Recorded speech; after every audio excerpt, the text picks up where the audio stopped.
mas eu gostava de poder caracterizar, e não vou fazê-lo, não vou ter tempo, mas gostava de poder caracterizar uma coisa que parece que é o que estamos a viver, que é um processo de desdemocratização em curso.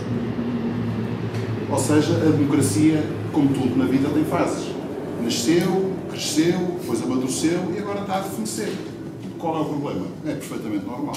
A única coisa que é normal é a gente continuar a achar que existe uma coisa que é a essência da democracia e que nos defende daquilo que vem aí. Não, não há nenhuma essência. Desculpa, mas não há. Só um exemplo muito breve das coisas que têm a ver comigo.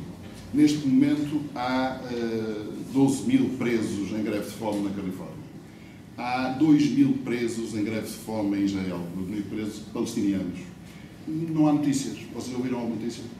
Só os militantes de alguma coisa que passou uma circulaçãozita. De resto não há notícias. 12 mil presos significa a população prisional toda em greve de fome já há umas semanas.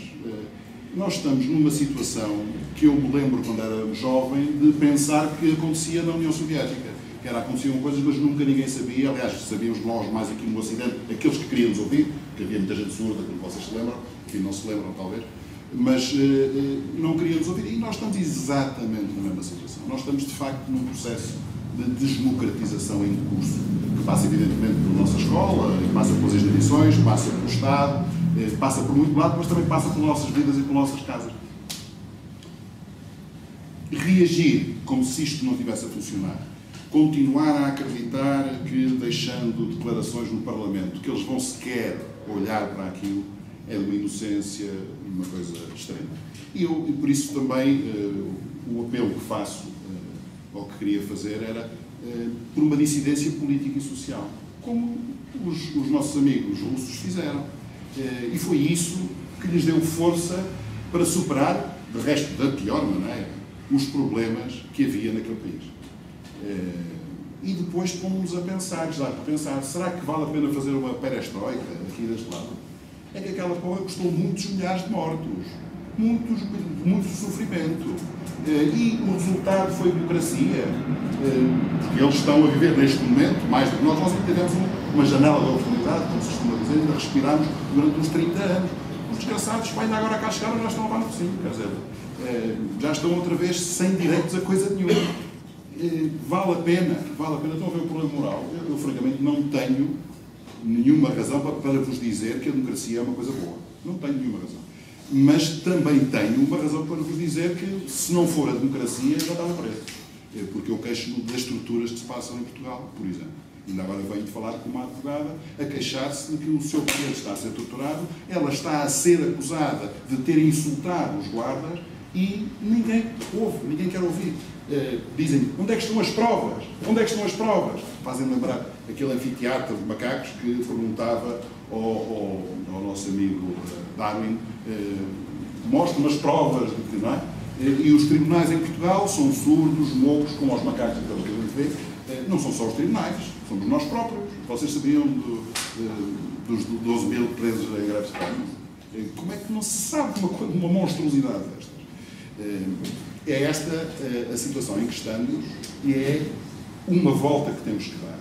Eu, por mim, já há uns tempos, enfim, nunca me interessei demasiado pela política no sentido partidário ou da política que se faz por aí, mas eu já há bastante tempo não tenho a mínima ilusão de que estes sistemas que estão instalados, independentemente das pessoas que lá estejam, admito que haja pessoas muito sérias e muito honestas, eles não vão funcionar. Por uma razão simples, não estão lá para funcionar. Eles estão lá para disfuncionar no sentido da democracia que nós defendemos, evidentemente.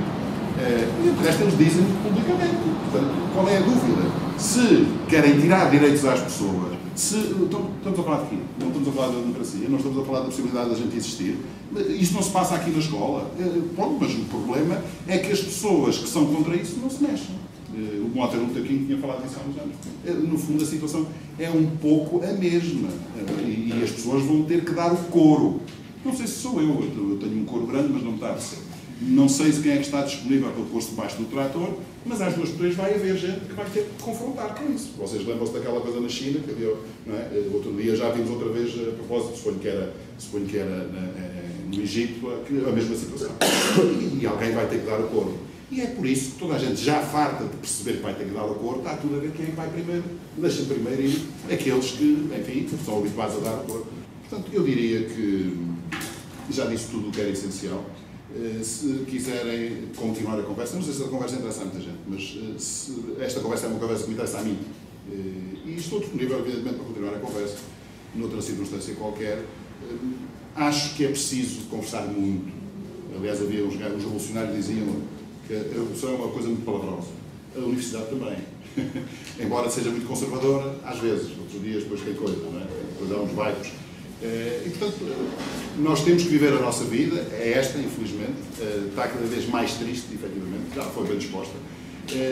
Ao contrário do que aconteceu no 25 de Abril, a certeza de que nós tínhamos na altura de que a democracia era uma coisa boa, está muito longe neste momento, infelizmente, dos nossos horizontes. Nós temos muito medo de que aquilo que venha a seguir seja muito pior do que já foi, mas temos também outras condições. Temos grupos sociais muitíssimo melhor informados, muitíssimo mais gordos, alguns até de uma maneira patológica. Valia a pena talvez equilibrarmos um pouco as coisas nesse sentido.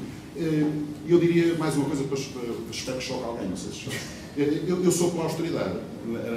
Não é aquela coisa dos pesos pesados que se faz na SIC, nem é a austeridade que fala o governo. Eu sou da austeridade daqueles que querem ficar com tudo.